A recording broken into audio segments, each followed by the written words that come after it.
Welcome to the place where we learn about and learn from the leaders in our field who are powering human creativity.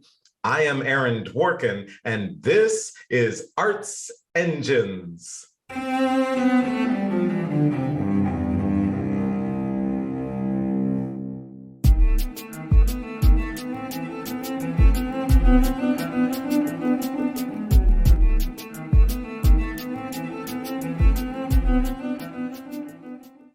Thanks again for joining me here on Arts Engines. Today's guest is Suzanne Perrino, who serves as the Senior Vice President of Learning and Community Engagement at the Pittsburgh Symphony Orchestra. Suzanne, welcome to the show. Thank you. Thank you for having me. I'm excited to be here. Yes, well, I am so excited to have you on the show, obviously talk about some of the really important work that you're overseeing at the PSO. One of our great creative partners helped us co-curate this show. And of course, for me, I have a special history since originally growing up in Hershey, Pennsylvania, and being concertmaster in Harrisburg of the Harrisburg Youth Symphony, and being able to actually go to Pittsburgh for my first concert there with the orchestra. So I'm really, really excited. So first, I thought we'd just start out because a lot of times in a lot of senior administrative roles at organizations, people have titles that sometimes are long, and that other times some people, especially younger people coming up, early stage administrators, are like, so what is this person actually doing, right? What is the scope? So I was wondering if you could kind of share with us what falls under your purview as the Senior VP of Learning and Community Engagement, and what's kind of the breadth of that work that the PSO is doing?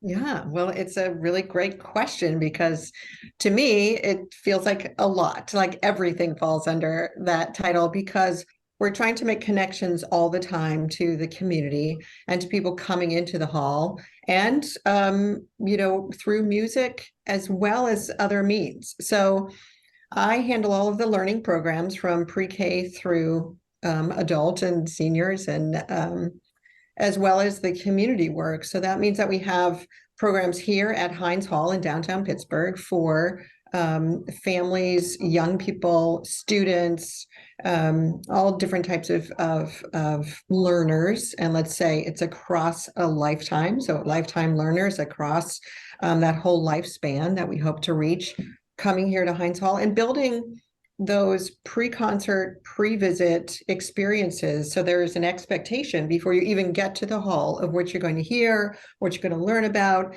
And most all of our programs always follow a central theme so that everything comes back to that central theme, and hopefully has multiple points of entry and are multimodal, so that you create curiosity in someone and they want to learn more and they want to share it and they want to come back and experience it themselves, and hopefully play a musical instrument along the way. And the same is true with community. Awesome.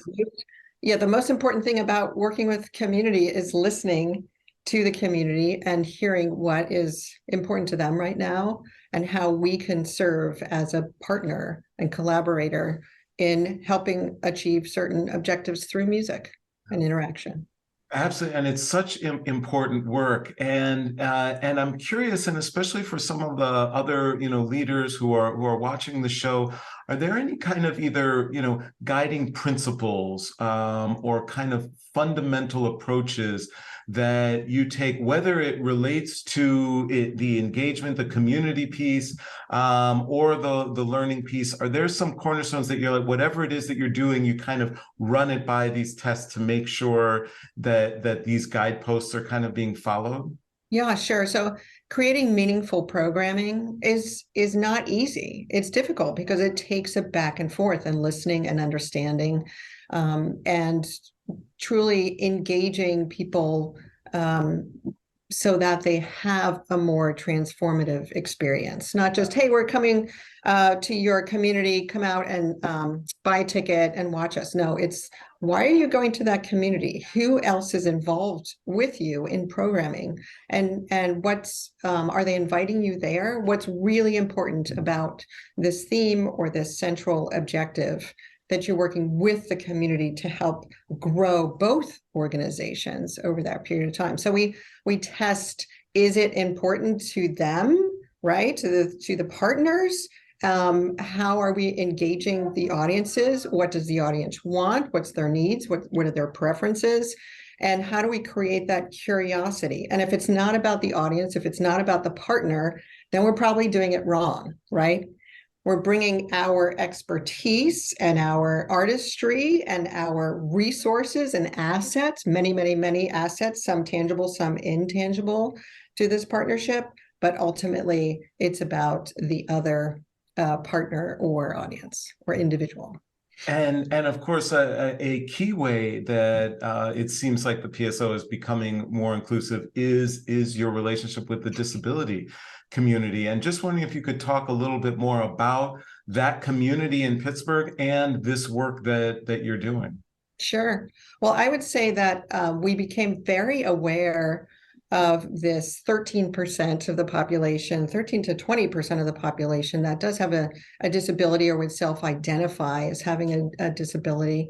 In probably 2013, when the cultural district of downtown Pittsburgh started embracing this idea of reaching broader audiences through better understanding this 13 to 20% of the disability community. So we have all been working together to learn from each other, to get experts, to use networks, to create programming, sensory-friendly programming, autism-friendly programming, and to create accommodations, services, and modify programs so that everyone is welcome in our halls. And it's really important. And it's something that we feel across the district that we support each other in doing it. And Pittsburgh is unique that way. And so that's kind of the backstory to how we got where we are. That is great, and also great that it's the entire cultural community kind of coming together and doing this work. And so one thing that I'm wondering, there are some organizations where they think, okay, you know what, maybe we should do more in this particular area. As you look so far, are there any aspects of this programming or this work that you look to, you're like, you know what, this, we really, nailed it with it. This is something we feel we either got a good start or we've really done well and want to do more? Just any kind of key examples like that for some of our audience to see. Well, in 2015, we started the sensory friendly concerts, and we were the first orchestra to offer this kind of fully inclusive experience.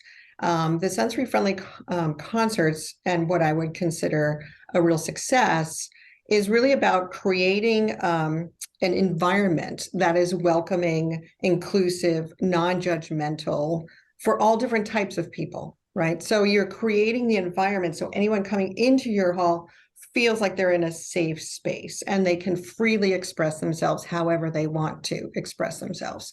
And that kind of non-judgmental, free environment is just so fulfilling to everyone who's involved, but also to the families who are able to attend as a family unit, not leave somebody at home or, they can't all attend together. It's very fulfilling and wonderful. And what we've seen is our learning through the sensory-friendly concerts starting in 2015 up till now, is that we're able to take some of those learnings and spread them across the organization, across products, so that someone coming into Heinz Hall can expect the same level of service, accommodations for a sensory-friendly program, but also a Fiddlesticks family program or a Pops holiday program.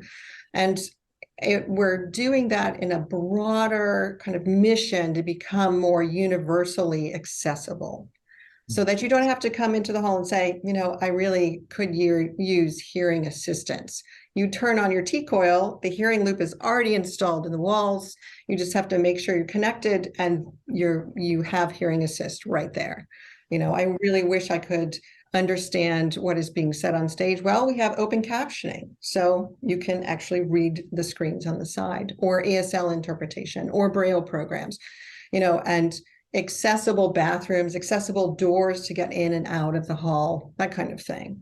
And that makes a big difference to someone who doesn't self-identify as disabled, but maybe is hard of hearing, doesn't want anybody to know, but there's open captioning, there's other opportunities to interact with us, and they don't have to ask us, right?